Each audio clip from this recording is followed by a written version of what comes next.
Hello friends, very good evening to you all. स्वागत है आपका हमारे चैनल बेस्ट क्लासेस में। हमेशा की तरह आज हम आपके लिए फिर और एक नई अपडेट लेकर आए हैं। ये जो नई अपडेट आपका रहने वाली है उत्तराखंड शासकीय विद्यालय भर्ती संबंधित रहने वाली है। जैसा कि हम पूर्व में भी आपके सामने हमारे चैनल के माध्यम से हमेशा शासकीय विद्यालय की जितनी भी भर्तियां हैं उनके विषय में चर्चा करते आए हैं। और उसी क्रम में आज एक विद्यालय की जो मेरिट लिस्ट है वो जारी कर दी गई है, और किस विद्यालय की मेरिट लिस्ट है और किस जिले के अंतर्गत है उस चीज को वन बाय वन समझेंगे और डिस्कस करेंगे। ठीक, जो भी हमारे पास पहली बार जुड़े हों और हमारे चैनल पर पहली बार जुड़े हों, प्लीज चैनल को जरूर सब्सक्राइब करिए, लाइक करिए और अपने दोस्तों के साथ शेयर भी करिएगा। ठीक, बिना समय गवाए आइए शुरू करते हैं, बात करते हैं इस भर्ती की। तो ये किस विद्यालय की जो मेरिट लिस्ट है वो रहने वाली है, इस विषय में चर्चा करेंगे। किस किस विद्यालय की जो मेरिट लिस्ट है वो जारी कर दी गई है और किन अभ्यर्थियों का नाम जो है इस मेरिट लिस्ट में है, उस विषय को भी देखेंगे। ठीक, बात करते हैं इस भर्ती की। सबसे पहले विद्यालय की बात करते हैं। तो सबसे पहले जो विद्यालय आपका रहने वाला है वो विद्यालय आपका रहने वाला है नेशनल कन्या इंटर कॉलेज खानपुर हरिद्वार। ठीक, नेशनल कन्या इंटर कॉलेज खानपुर हरिद्वार में निम्न पदों पर जो भर्ती वो निकाली गई थी, जिसमें जो पद रहने वाला है वो आपका सहायक अध्यापक एलटी गृह विज्ञान का पद रहने वाला है, जिसमें पदों की संख्या केवल एक है। ठीक, और इस एक कंडीशन जरूर याद ध्यान देंगे, इसमें लिखा है किसी भी अभ्यर्थी को विसंगति होने की दशा में दिनांक 17/10/2025 की शाम 5 बजे तक मुख्य शिक्षा अधिकारी रोशनाबाद हरिद्वार कार्यालय में अपना प्रत्यावेदन साक्ष्यों सहित प्रस्तुत करें। यदि किसी के इसमें कोई दिक्कत है, जैसे इसमें लिखा है ना, अहर मतलब हाँ आप एलिजिबल हैं। यदि किसी के इसमें कोई दिक्कत है और कोई उसमें दावा करना चाहता है कि मैंने सही डॉक्यूमेंट लगाए हैं, तो वो उसके लिए समय दिया गया है 27/10/2025 तक। ठीक है, बात करेंगे इस भर्ती की। तो सबसे पहले अगर हम कैंडिडेट की बात करें तो प्राची जी रहने वाली है, जिनका जो गुणांक है टोटल वो 77.52 रहने वाला है। ठीक, काफ़ी बच्चों का जो एक मैसेज जरूर आ रहा था कि सर ये गुणांक बनता कैसे है। इस गुणांक के ऊपर मैं एक वीडियो जरूर लेकर आऊँगा और जल्दी आपको पता चल जाएगा कैसे कैसे गुणांक बनाया जाता है। ठीक हो गया, प्राची के जो गुणांक हैं वो 77.52 हैं। उसके बाद आपका जो नेक्स्ट है काजल देवी हैं। नेक्स्ट जो है काजल देवी हैं। काजल देवी की बात करेंगे, इनका गुणांक जो है 74.55 रहने वाला है। ठीक, उसके बाद मोनिका है। मोनिका का जो गुणांक है 66.03 रहने वाला है, लेकिन ये अधिक आयु होने के कारण अहर नहीं है, इसका ध्यान देंगे। ठीक, उसके बाद डॉक्टर दीपा त्यागी हैं। इनका जो गुणांक है वो आपका 67.80 रहने वाला है। ठीक हो गया, इसके बाद आगे हम बात करेंगे, जो अगला गुणांक रहने वाला है वो आपका कीर्ति गुप्ता का रहने वाला है। कीर्ति गुप्ता का जो गुणांक है 70.31 है।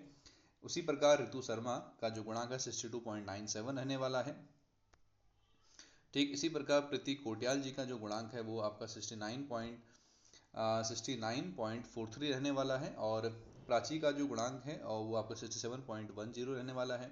ठीक, ये आपका इस तरीके से मेरिट नहीं बनाई है कि जिसके मैं जो हम कहें मार्क्स हैं, गुणांक हैं जो सबसे टॉप में किसके हैं, उस तरीके से नहीं बनाएंगे। बाकी आप देख लीजिएगा टॉप 7 में कैंडिडेट्स कौन कौन आने वाले हैं, और जो भी टॉप 7 में कैंडिडेट होंगे उनको समय अनुसार जो सूचित कर दिया जाएगा विद्यालय प्रशासन के द्वारा कि आपका जो इंटरव्यू है कितने तारीख को है और इस दिन को है। ठीक, अगले कैंडिडेट की बात करेंगे, पारुल त्यागी हैं। पारुल त्यागी 64.14 रहने वाले हैं। कुमारी शोभा 65.53, ऋतु राणा 63.17 रहने वाली हैं। ठीक, इसके बाद हम बात करेंगे ऋचा चौहान की। ऋचा चौहान के जो गुणांक है 70.38 रहने वाले हैं। इसी तरीके से कामना के जो गुणांक है 56.03 हैं। प्रज्ञा रानी के जो गुणांक है 67.36 हैं। मोनिका के जो गुणांक है 60.44 रहने वाले हैं। निधि चौहान के जो गुणांक है 58.61 रहने वाले हैं। कुमारी जीनत के जो गुणांक हैं वो आपका 60.94 रहने वाले हैं। आरती सैनी के गुणांक 65.08 रहने वाले हैं। जॉली देवी के गुणांक जो 63.92 रहने वाले हैं। अनंतरा के जो आपका गुणांक है 66.47 रहने वाले हैं। कुमारी अनीता कश्यप के जो गुणांक है 66.51 रहने वाले हैं। कंचन अग्रवाल के जो गुणांक है 62.16 रहने वाले हैं। निधि के जो गुणांक है 58.95 हैं। उसी प्रकार शिवानी आर्य के जो गुणांक हैं वो आपका 56.44 रहने वाले हैं। कुमारी सोनिका के जो गुणांक है 62.88 हैं। योजना गोदियाल के जो गुणांक 64.31 हैं। श्रीमती सिमरन के जो गुणांक हैं वो आपका 68.26 हैं। पूजा के जो गुणांक है 60.07 हैं। अंजलि के जो गुणांक है 62.64 हैं। पूजा चौहान के जो गुणांक है 64.62 हैं। नेहा गर्ग के जो गुणांक 60.59 हैं। कुमारी अलका के जो गुणांक है 61.40 है। रेणुका चंतोला के जो गुणांक है वो 65.99 है। और मीनाक्षी के जो गुणांक है 64.59 है। ठीक, इनमें से वो सभी कैंडिडेट जो टॉप 7 में रहने वाले हैं उनको कॉल या ईमेल के माध्यम से सूचित कर दिया जाएगा कि आपका इंटरव्यू इतने इतने तारीख को है, तो उसके लिए आप प्रिपेयर रहें। और बाकी आप लोग देख लें, अब यहाँ से अपनी मेरिट निकाल सकते हैं कि टॉप 7 में कौन कौन से कैंडिडेट रहने वाले हैं। ठीक है, तो ये आपका नेशनल कन्या इंटर कॉलेज खानपुर हरिद्वार की जो मेरिट लिस्ट है वो जारी कर दी गई है। और इसी प्रकार से अन्य विद्यालयों की मेरिट लिस्ट भी तैयार हो रही है धीरे धीरे, और जैसे ही हमें सूचना मिलती है उसी तरीके से हम आपको जो इसकी मेरिट लिस्ट है उसकी जो सूचना है अपने चैनल के माध्यम से देते रहेंगे। ठीक, ये आपको मेरिट लिस्ट कहाँ मिलेगी? मेरिट लिस्ट के लिए आपको हमारे टेलीग्राम चैनल बिस्ट क्लासेस में जाना पड़ेगा। टेलीग्राम चैनल का जो लिंक है वो हमारे डिस्क्रिप्शन बॉक्स में दिया गया है। और बाकी आप टेलीग्राम चैनल में जाकर बेस्ट क्लासेस सर्च करिएगा, लोगो हमारा चैनल का, यूट्यूब का और वहाँ का सेम रहने वाला है। वहाँ से जाकर आप पूरी मेरिट लिस्ट डाउनलोड कर सकते हैं। ठीक हो गया। और बाकी कोई भी दिक्कत परेशानी हो तो आप हमें इंस्टाग्राम हैंडल पर मैसेज कर सकते हैं, बाकी फेसबुक में मैसेज कर सकते हैं।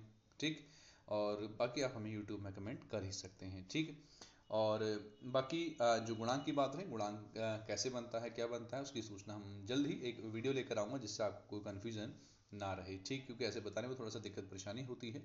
यदि हम एक प्रॉपर वीडियो बना दे तो आप सभी के लिए क्या होगा, आसान होगा। ठीक हो गया, आगे बात समझ में? अच्छा, तो और बाकी चाहे अभी एक आपका जो हल्द्वानी में एक विद्यालय है, वहाँ की जो मेरिट लिस्ट है वो भी संभवतः बन चुकी है, और 2-3 विद्यालय और हैं।